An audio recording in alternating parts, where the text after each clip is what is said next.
Welcome to Sacred Magic. Violet is on a quest to bring sacredness back into our everyday experiences.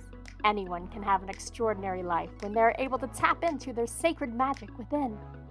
Violet and her guests will be sharing their divine passions, inspirations, and stories of connecting with their sacred magic.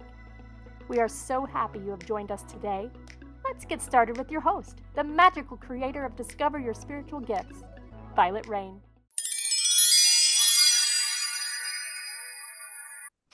Hi, everyone. Welcome to Sacred Magic Podcast. I'm your host, and my guest today is Sharon Farber.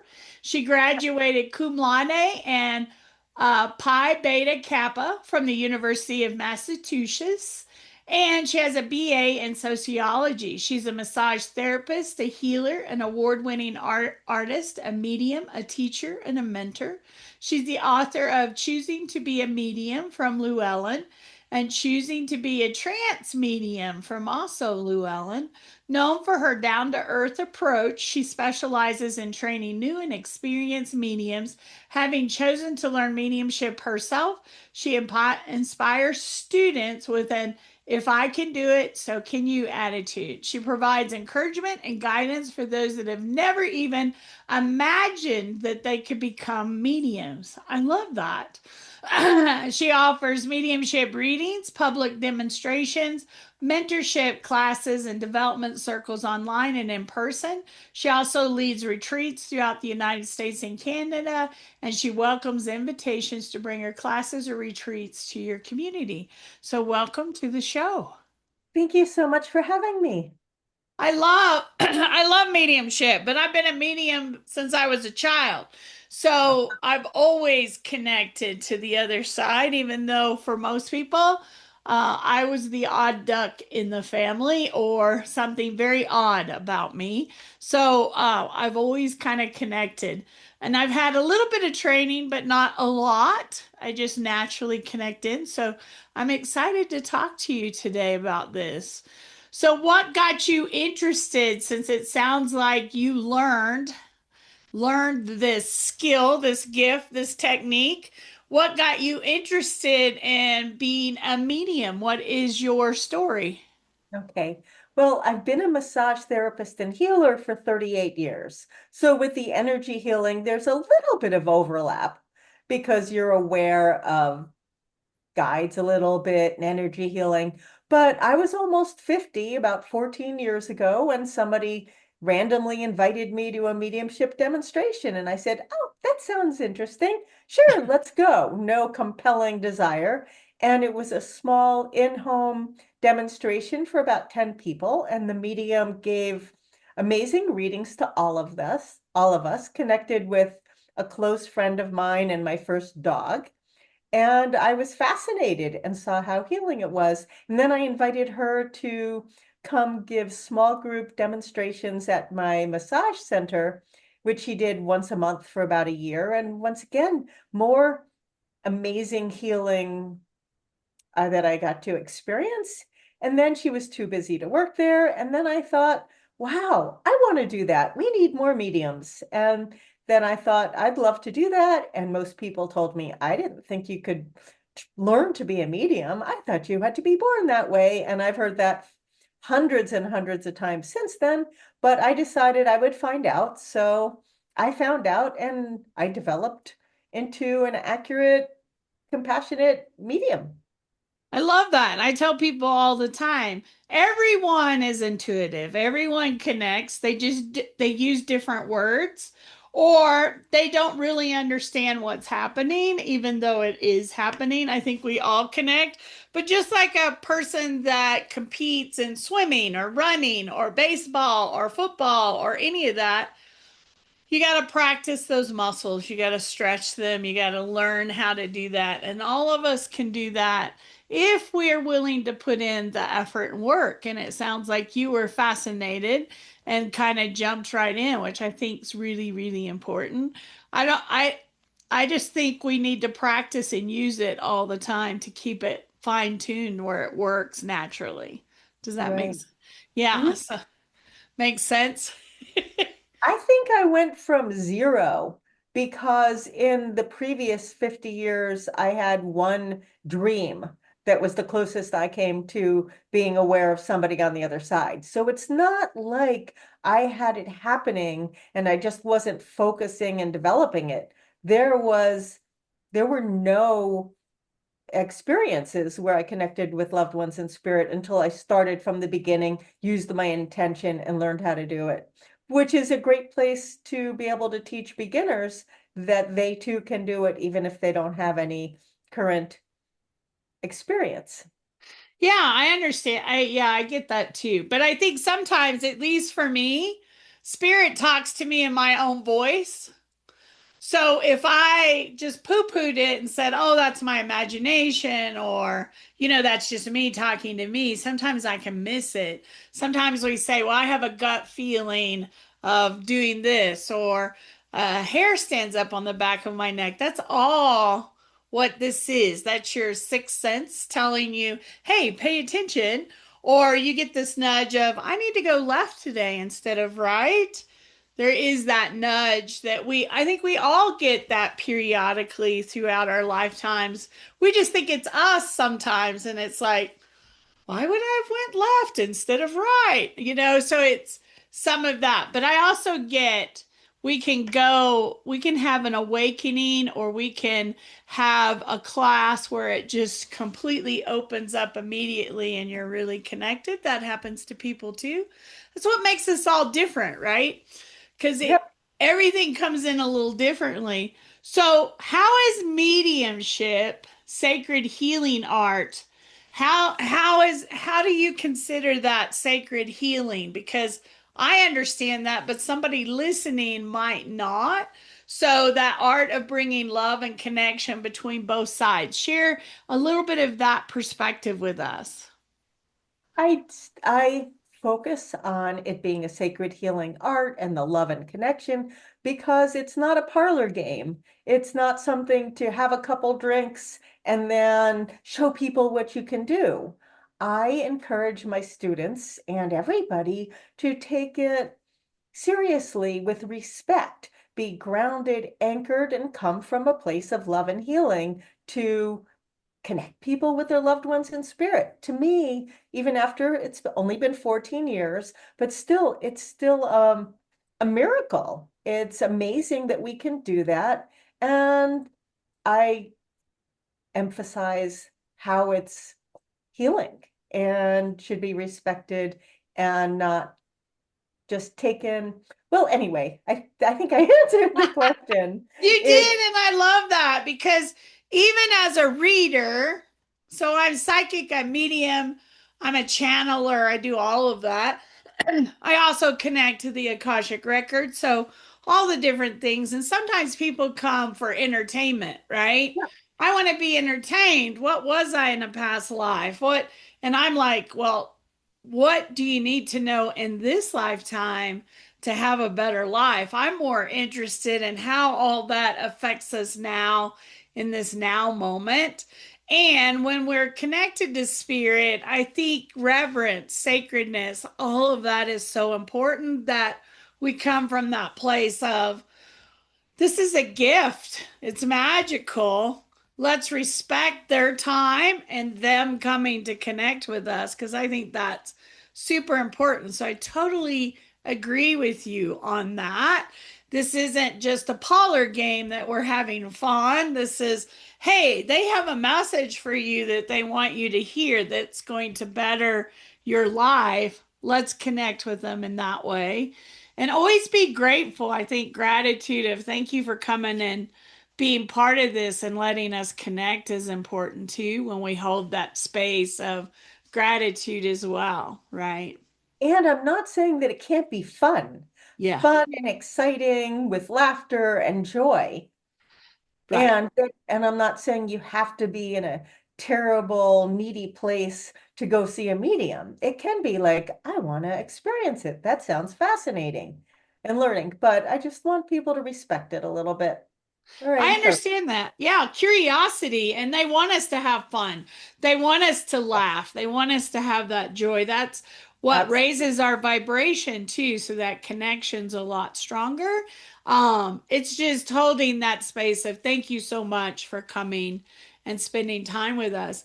You talk about trance mediumship, and healing differs from regular mediumship. So share with us the different types of mediumship and how those are different so that we understand that. Regular mediumship, also sometimes called mental mediumship, is the vanilla mediumship. You've got the medium, you've got the person you're giving the reading to, the sitter, and the medium usually talks in the third person. I have a woman here. She looks like this. She feels like that. I know this, da da da da da. And then the sitter says, oh my goodness, yes, I understand. That's my grandmother. And you give a beautiful healing reading, connecting somebody to their loved one in spirit.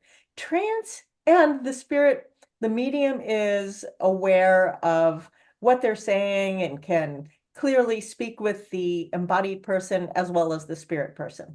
In trance mediumship, the medium goes into a deeper altered state and they invite a spirit person to speak through them directly in the first person, and their voice might change, their mannerisms might change. If they're in a deep trance, they might speak words in a language they don't even know, or speak information they clearly don't even understand if they're able to, information they can't possibly know.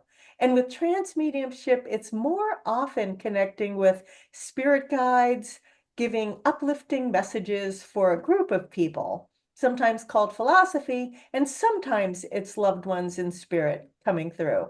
So that's how it's different. They might not remember what they said, but it's still all about healing, but it's a different focus. Oh, and the healing, trance healing is when the medium, because that's much different than regular mediumship. Trance healing is when the medium invites spirit healers in spirit, one or even a team of them, to work through them to provide healing for somebody else, for an embodied person. So that's like Reiki on steroids. It's lovely. Beautiful. Yeah. There are several types of mediumship. So I love the different explanations because mediumship's been around a long time. So, how does someone learn how to be a medium? What are some of the suggestions that you provide for people to learn how to do this? That's a wonderful question, because so you start by realizing what it is and how it works, and learning that it's not scary. You're not going to get jumped by a spirit person, and there are no evil spirits. So first, the person interested in learning should learn that it's safe and there's nothing to be scared about. So then they can be more open and receptive.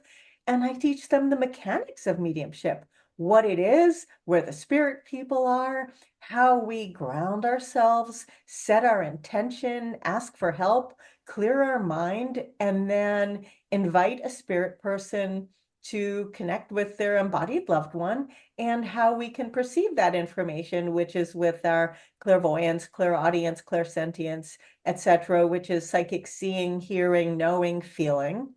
And I tell them, so I'll go through step by step. This is how it is. This is how it works. Address their fears and concerns. And then the major important thing is that they need to start giving practice readings. As soon as they learn enough about how it's supposed to work, you've got to give readings. There's no way to develop as a medium by just reading, watching others, and then hope your grandmother is just going to show up for you. If people are already connecting with their grandmother, they don't need to learn to become mediums. But everybody else has to start by having a sitter, someone to give a reading to, and then using their intention and trying. And that's the most important part. And then I support them in that. I'll do that online, in groups, in circles, hold their hand, metaphorically, if we're metaphorically always, even if they're here. I don't actually hold their hand. Sometimes I give people a little guided meditation to get their first link with a spirit person. And I watch people who've never done it before give beautiful evidential readings, meaning they give, you know this, but meaning they give evidence so that the sitter clearly knows it's their person. It's not generic. I've got a grandmother here and she's in the kitchen and she's wearing an apron and she likes to bake. We're talking actual, significant, recognizable information. Like the grandmother has a canary in a wire cage in the kitchen, or the grandmother plays the trombone, or has 11 cats, or her name is Gertrude, those kind of things. So that's the long answer. I A love brief that. answer of how I teach people mediumship. Is everyone able to do trance mediumship? Is that difficult to learn how to do?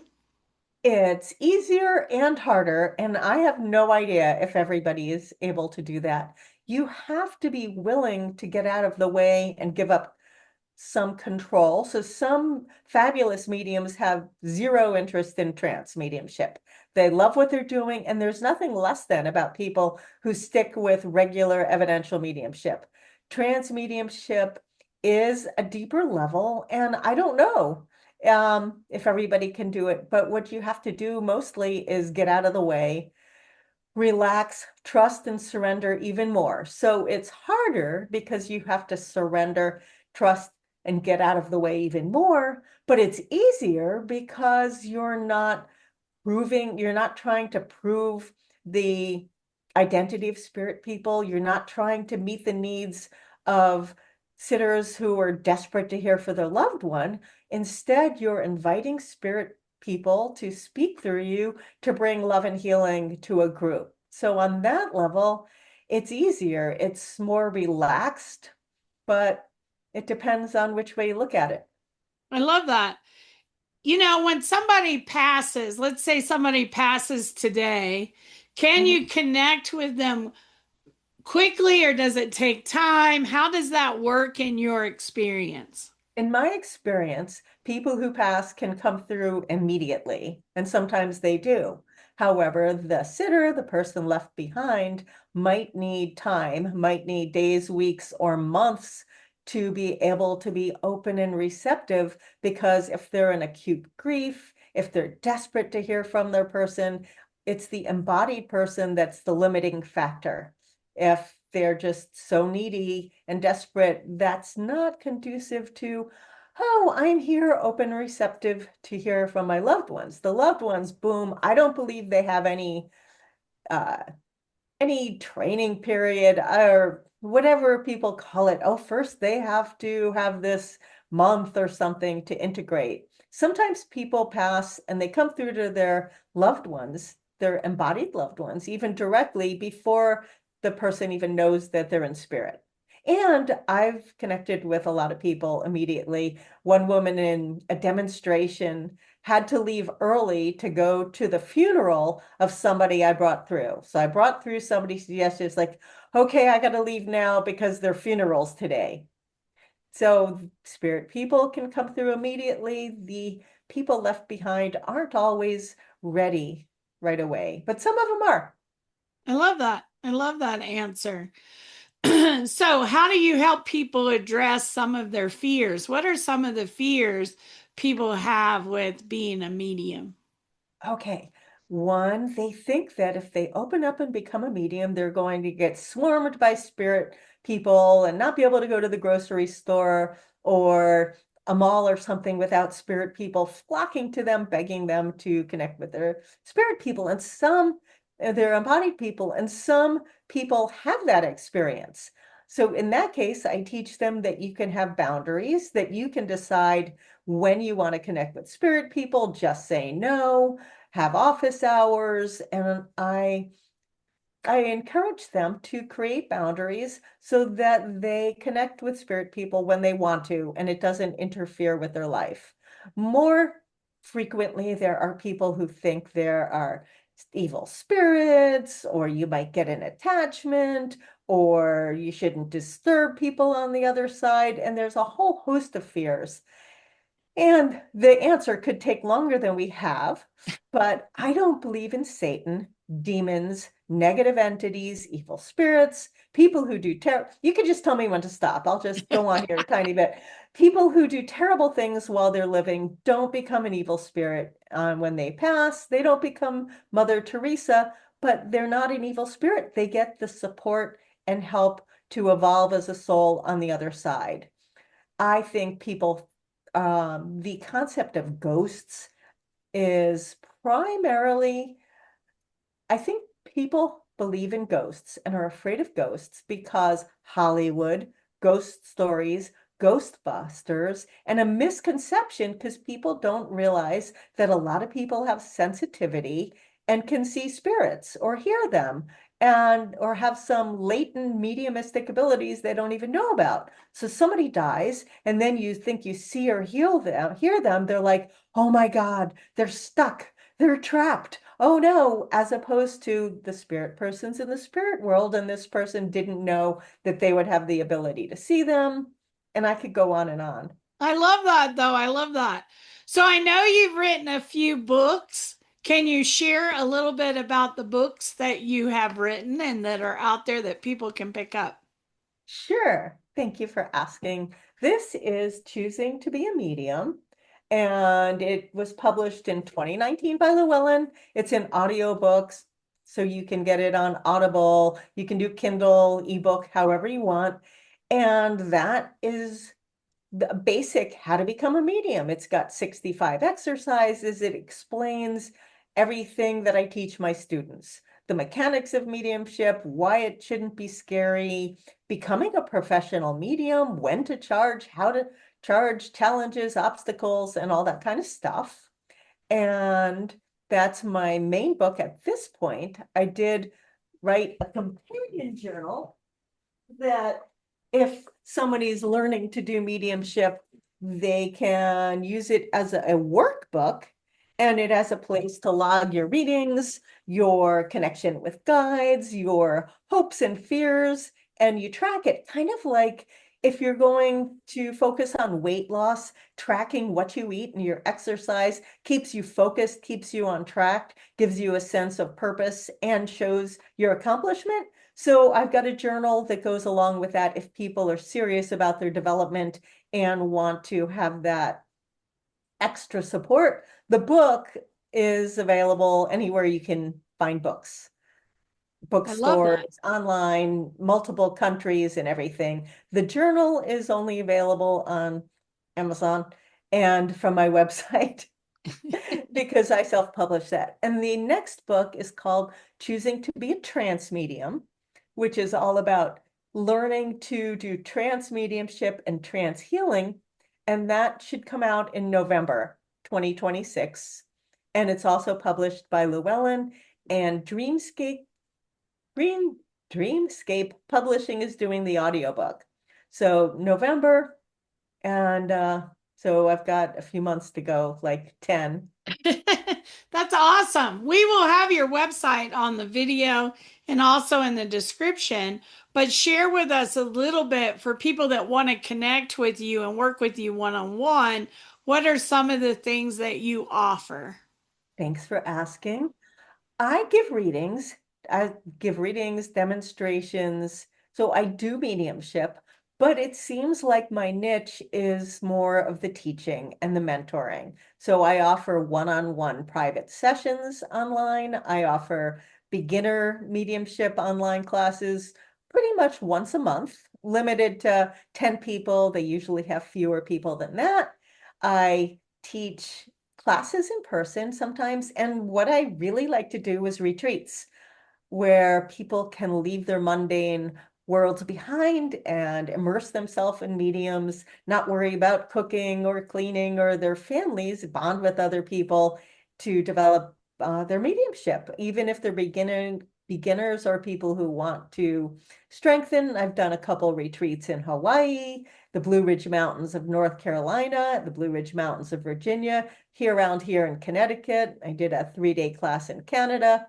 So that is one of my favorite things to do. And I got that idea from being at Arthur Findlay College in England, where I'd go for a week at a time, and where you leave your world behind and you just immerse yourself and it works really well. So I like the retreats. I love that. Thank you for sharing with us. And thank you for taking the time to be on the show today. I really appreciate that. Thank you so much for inviting me. And those that are watching, thank you for taking the time out of your busy day, because I know we're all busy. And thank you for taking the time to watch and be part of this. I hope that you'll like, comment, and follow us on your favorite channels. And I always wish you a sacred and magical week. And thank you so much, Sharon, for sharing your sacred, magical gifts with us. Thank you so much. My pleasure. Have a nice week, and I hope we'll see you again soon on another show. Make it sacred and magical. Thanks so much. Thank you for joining us. To find out more about Violet, head over to discoveryourspiritualgifts.com. You can also send a personal message to Violet through email, violet@discoveryourspiritualgifts.com. If you love the show, subscribe to our podcast on Apple Podcasts, Google Podcasts, or Spotify. Until next time, remember, we are meant to have abundant and joyful lives. We hope to see you soon at Discover Your Spiritual Gifts.